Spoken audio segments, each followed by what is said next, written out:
Panorama francés, europeo, latinoamericano que nos ayuda a entender Thierry Meyssan, periodista, activista político francés, fundador de la Red Voltaire, autor de investigaciones sobre la extrema derecha, la tradición de la Iglesia. Bienvenido, Thierry. Bonjour, madame.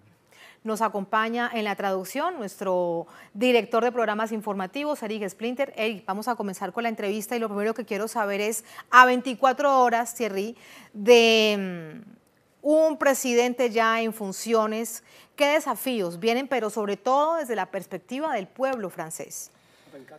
Je pense que les Français sont en train de se réveiller après une campagne électorale qui a été profondément truquée. Él piensa que los franceses están despertando después de una campaña electoral tramposa.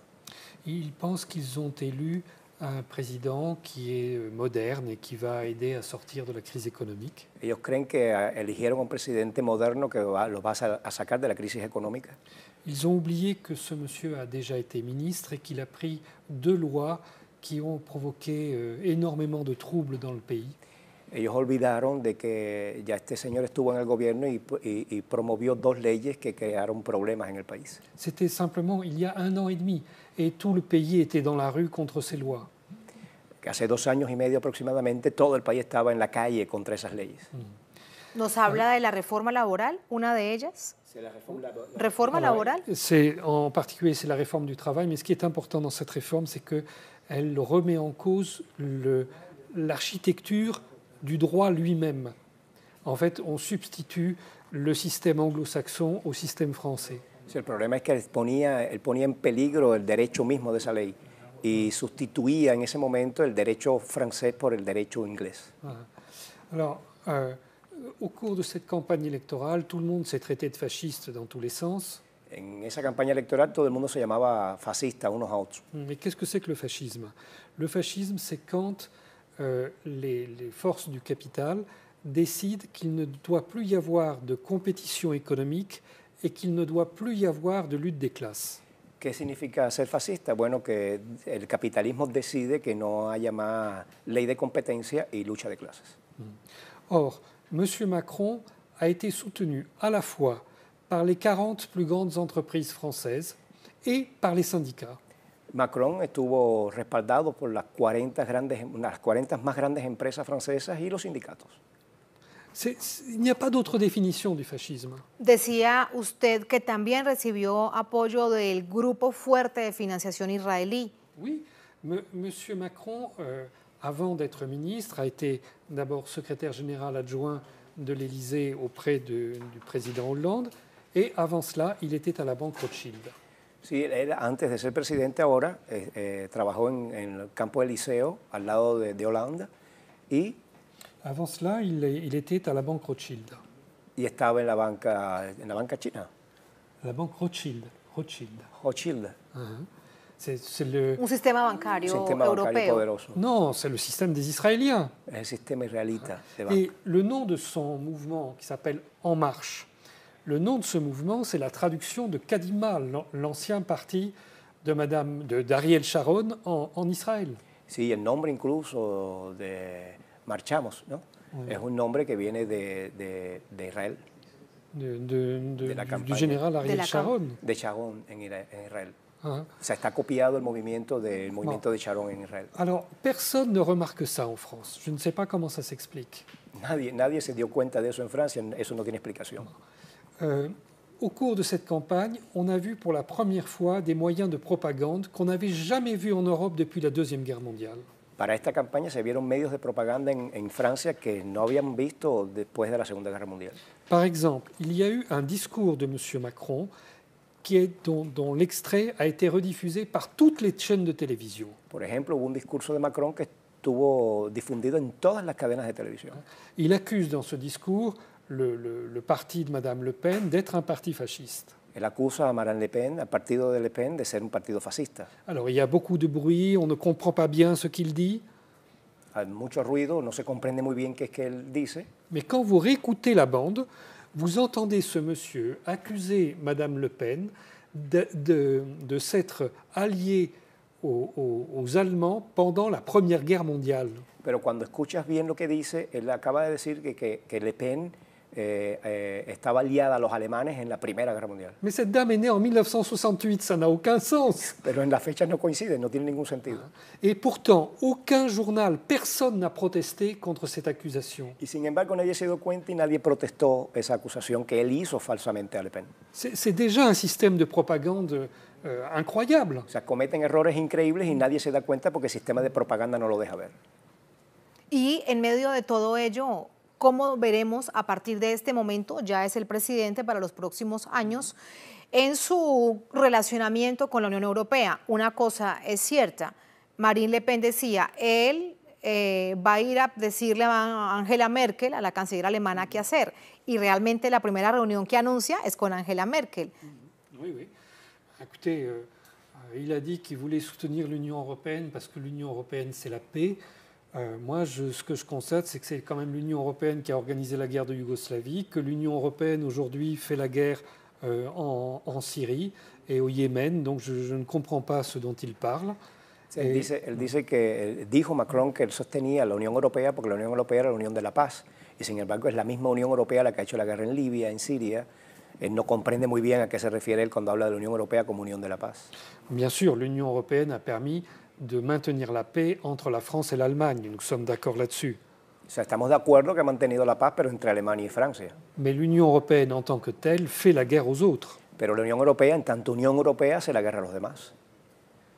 Una Unión Europea aliada tanto durante el gobierno de Barack Obama como ahora con el gobierno de Donald Trump, aliada a los Estados Unidos, se mantiene la misma visión, la misma idea, los mismos planes. Oui, mais M. Macron pense que le président Trump ne devrait pas être président aux États-Unis. Lui, il veut être l'allié de Barack Obama, de Mme Clinton, de tous ceux qui ont fait les dernières guerres. Sí, él se presenta como un liberal y él no cree que Trump debería ser el presidente de Estados Unidos, sino más bien Barack Obama, los liberales, pues. Et pendant la campagne électorale, Barack Obama est venu lui apporter son soutien. Y Barack Obama fue a Francia a ayudarlo a ganar la campaña. Ah, imagínate. Pero eso no quiere decir que no vayan a tener la mejor relación Unión Europea-Estados Unidos. Y eso se lo pregunto para tratar de entender una visión mucho más global, incluso con respecto a lo que pasa en América Latina, particularmente en Venezuela. Hay un hecho clave. Estados Unidos, conocemos la posición que tiene sobre Venezuela y el decreto que dejó firmado reiteradamente Obama, y hace muy poco una resolución de la Unión Europea demasiado parcializado hacia la oposición política venezolana. Mais on doit se rendre compte qu'en 2004, les États-Unis ont publié un document expliquant qu'ils allaient diviser le monde en deux.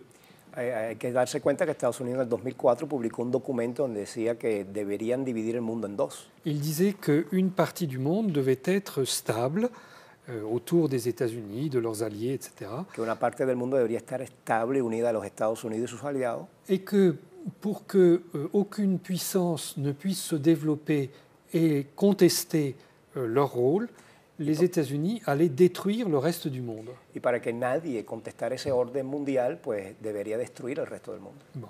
Alors quand ça a été publié, tout le monde a cru que c'était une fantaisie. Hein. Bon. Mais ce plan vient d'être mis en œuvre au cours des 6 dernières années dans le Proche-Orient. Pero la gente cuando salió ese documento decía, bueno, esto es una fantasía, esto no puede ser posible. Sin embargo, empieza a trabajarse en hechos reales en el Oriente Próximo. Aujourd'hui, des pays entiers sont détruits dans cette région.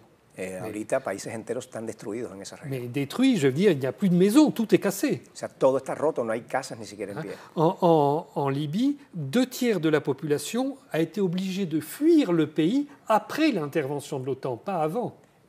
En Libia, después de la intervención de la OTAN, 2/3 partes de la gente que vivía allí tuvo que salir del país.